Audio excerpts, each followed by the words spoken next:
Bonjour. Est-ce que vous vous posez les bonnes questions? On a commencé à se demander ça la dernière fois avec la dernière capsule.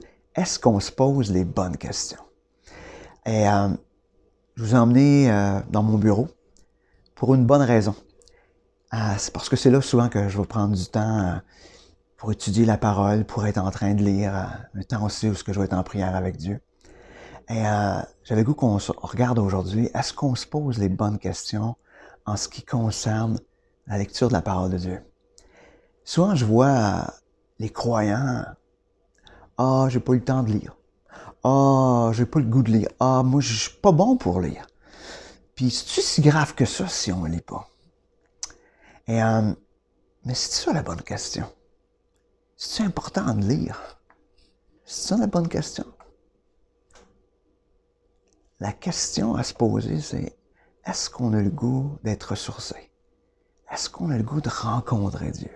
Est-ce qu'on a le goût de le découvrir? Est-ce qu'on a le goût de le connaître davantage, de mieux en mieux? C'est ça la vraie question. Mais souvent, on est là en train de regarder « Ah, j'ai pas lu. » C'est pas si grave que ça, j'ai pas lu. Puis il n'y a rien de magique qui se passe parce qu'on a lu ou pas lu. Non. Par contre, est-ce qu'on va s'abreuver à la source? Est-ce qu'on va s'abreuver? Est-ce que j'ai le goût d'être en train d'être abreuvé?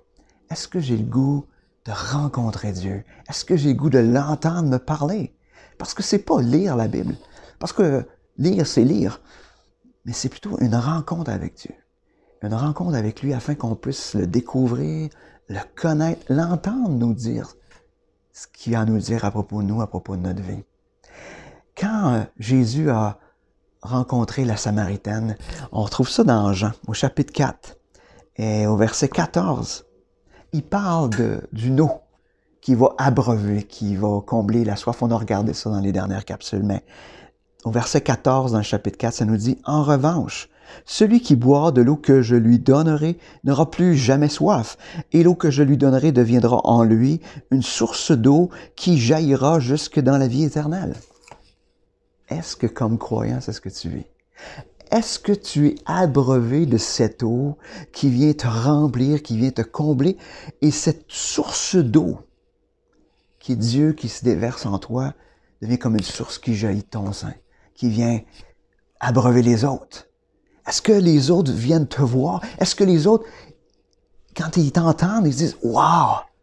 Voici la source d'eau vive. Voici la source de la vérité. » Est-ce que vous entendez ça? Et peut-être que c'est non. Peut-être que dans les faits, vous ne connaissez pas ça. Être abreuvé à un tel point que ça déborde comme une source d'eau vive. Pas juste un peu. Il parle d'une source d'eau vive qui va jaillir jusque dans la vie éternelle. Est-ce que ça déborde à ce point-là? Donc, la question, c'est pas de savoir si c'est important que ça de lire. La question est de savoir, est-ce que toi, tu as le goût d'être tellement abreuvé à plus à jamais avoir soif? Être tellement abreuvé que ça va déborder de toi? Est-ce que c'est ça que tu as le goût? Ou tu as le goût de juste te poser la question, c'est-tu important de lire ou c'est pas important de lire? La vraie question, c'est, as-tu le goût d'être rempli? Rempli à un point que ça va déborder? Si ta réponse c'est oui, Jésus dit, viens t'abreuver. Viens t'abreuver à la source. Viens t'abreuver aux paroles qui vont changer ta vie. Puis ces paroles-là, tu vas retrouver dans la parole de Dieu. Il n'y a pas d'autre place. Et donc, si tu veux rencontrer, si tu veux le découvrir, être rempli, prends du temps. Pose-toi pas la question si c'est important ou pas. Pose-toi plutôt la question, c'est est-ce que toi, tu as le goût de cette vie-là? Cette vie qui va être transformée, de cette vie qui va transformer la vie des autres, juste parce que toi, tu es abreuvé à la source. Est-ce que tu as le goût de lire? Non. Est-ce que tu as le goût d'être abreuvé par ce Dieu qui veut te combler de toutes parts? Sur ce, bonne réflexion.